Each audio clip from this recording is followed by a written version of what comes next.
मेरा अनुसरण करो। संत यूहन्ना का सुसमाचार अध्याय 21 पद संख्या 19। प्यारे विश्वासियों, आज का यह सुसमाचार बड़ा ही खूबसूरत है और 3 बातों की ओर हमारा ध्यान आकर्षित करता है।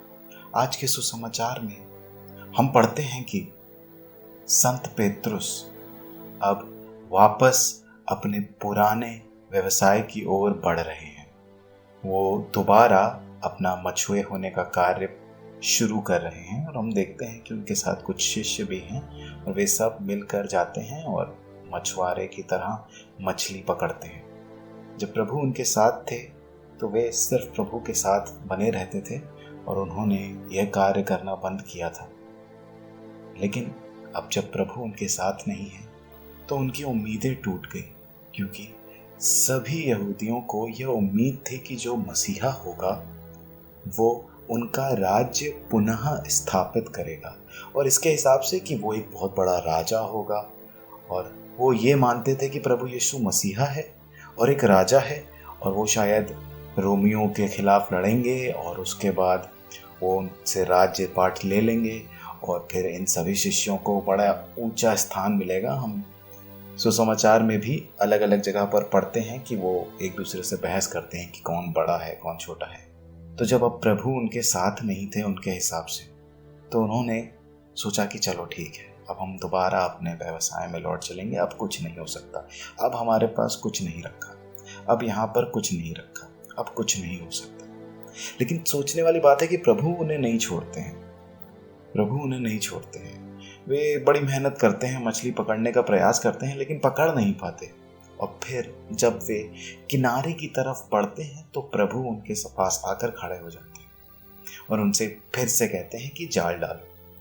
लेकिन तब वो प्रभु को पहचानते नहीं हैं, परंतु वो जाल डालते हैं और जाल डालने के पश्चात उनके पास लगभग 153 मछलियां फंस जाती हैं।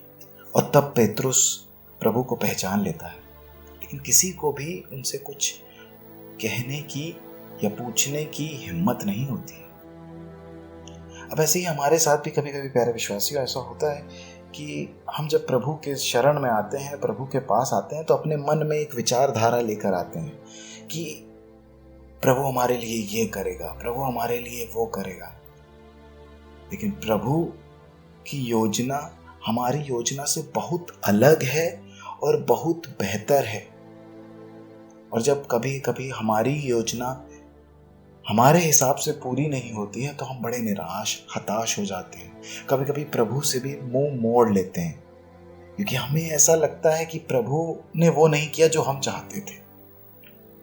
लेकिन प्रभु सब कुछ जानता है और वो जानता है कि हमें किस चीज की आवश्यकता इस समय सबसे ज्यादा है। शायद हम किसी ऐसी चीज के लिए प्रार्थना कर रहे हैं जिसके लिए हम तैयार ही नहीं हैं, लेकिन प्रभु यह बात हमारे बारे में जानता है।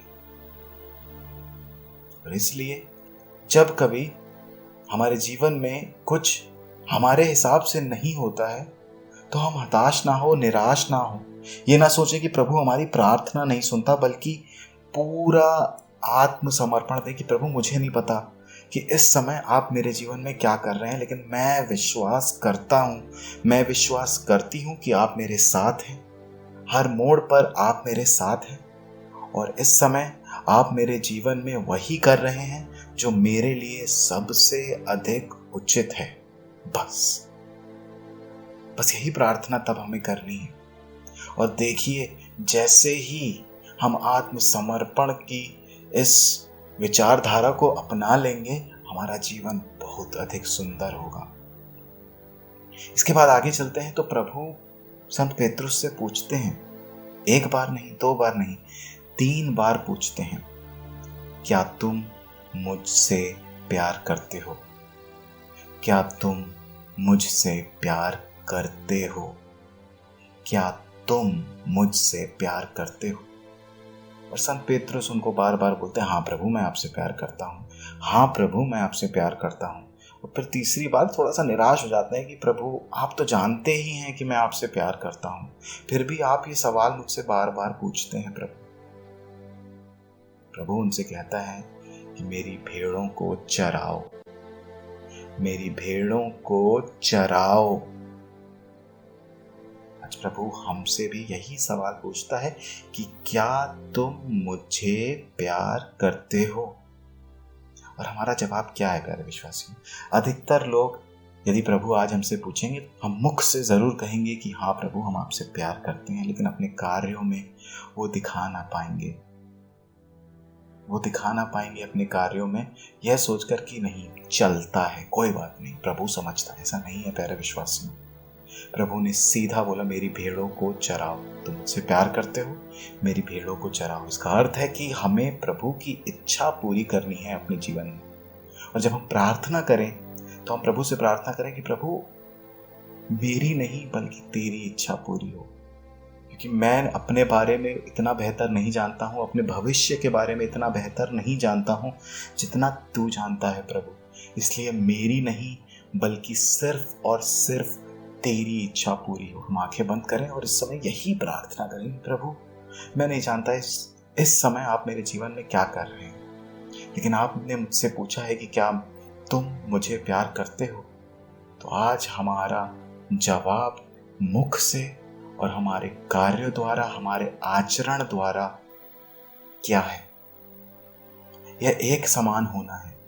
हाँ प्रभु, मैं तुझे प्यार करता हूं।